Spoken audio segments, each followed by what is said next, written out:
What's up, guys? Today I'll be breaking down Wang Yiheng's 4.09 world record average, and the scrambles and reconstructions will be in the description along with the video, so be sure to check those out.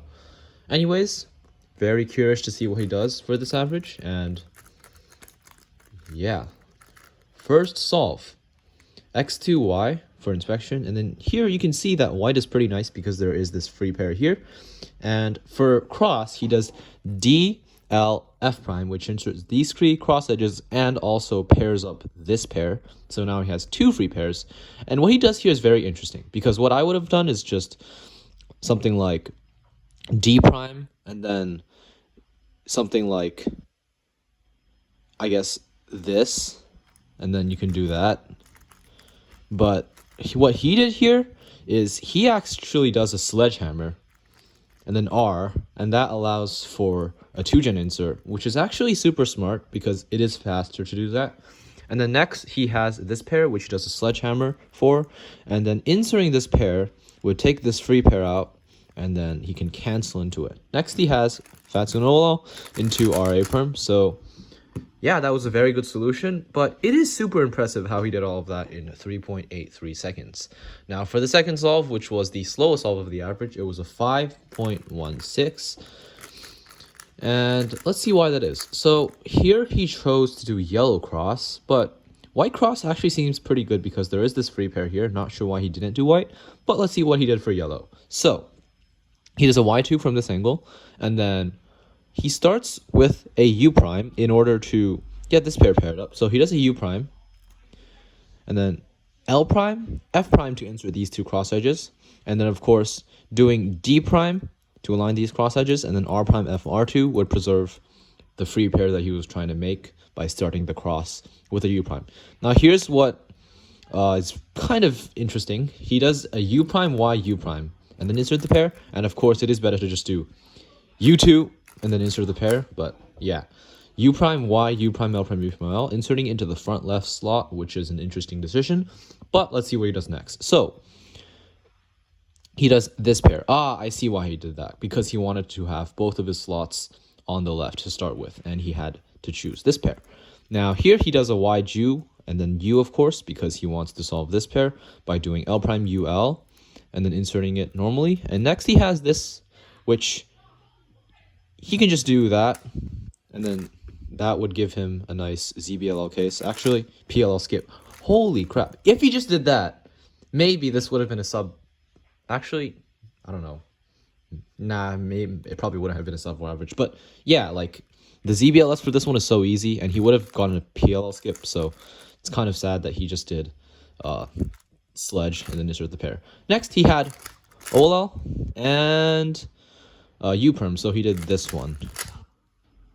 Now, next solve, which was a 4.55, this was once again yellow cross. So let's see what he did here. He does a white cross. Yeah, yellow cross is better. So here he does a D move and then L prime to get these pairs in the right spot, and then D prime, L.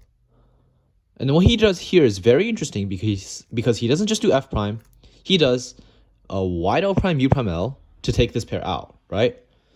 But that doesn't really make too much sense until you realize what he's about to do. So he does a YG, or YD, into inserting this pair, and then here he sets up this 5-mover case. Next, he inserts this pair, and the reason he rotates here is because he sees that this edge is unoriented. So if he does rotate, then the next pair is going to be rotationless. And then here he does, of course, the standard insert, and then, wow, another fat soon, bro. All the first three solves were fat soons and fat anti-soons, but OLL and slight hesitation, U2 prime U, J perm without post AUF. So that's pretty nice. And for the next solve, 3.71, best solve of the average. Let's see what he did here that made it so fast. So let's see what he did here.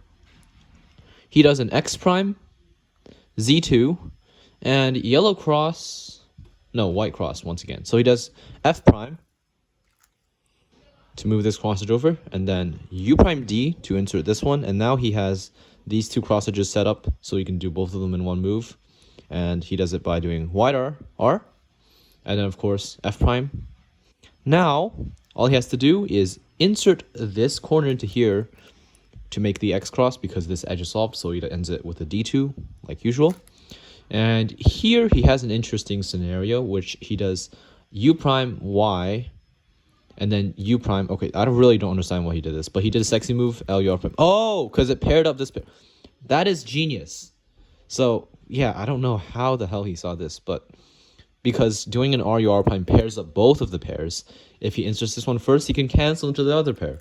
And now he just has a super lucky case, which, sadly, he didn't just do that and get the last layer skip. He inserted the pair and then did an anti-soon. Oh well. he did a Yiheng 2.68 there.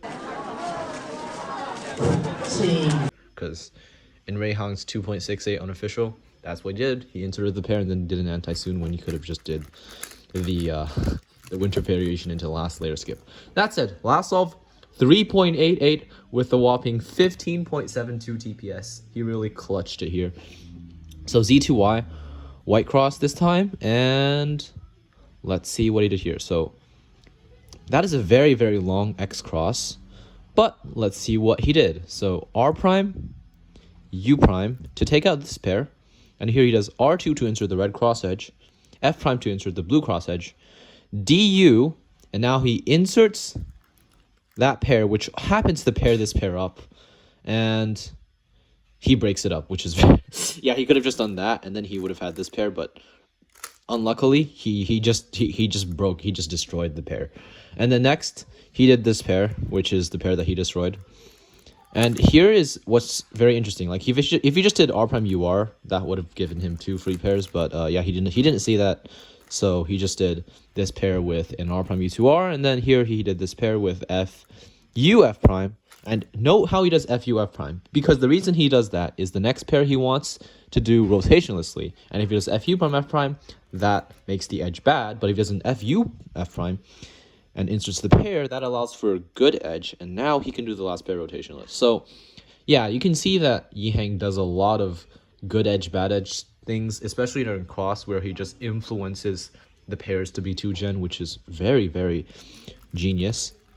And for OLL, he just has this OLL and then T-perm. So how did he do that in 3.88? I have no idea. And he didn't miss a few free pairs along the way, but it ended up being a 3.88. So yeah, 4.09 average. And while these solves aren't like mind-blowing in any way, they really are the best you can do with CFOP. And the fact that he's able to turn this fast without many lockups allowed him to do a 4.09 average. So yeah, very excited to see him with a sub 4 average. It's not a matter of if, it's a matter of when. So very excited. And I hope you enjoyed this video. Thanks for watching.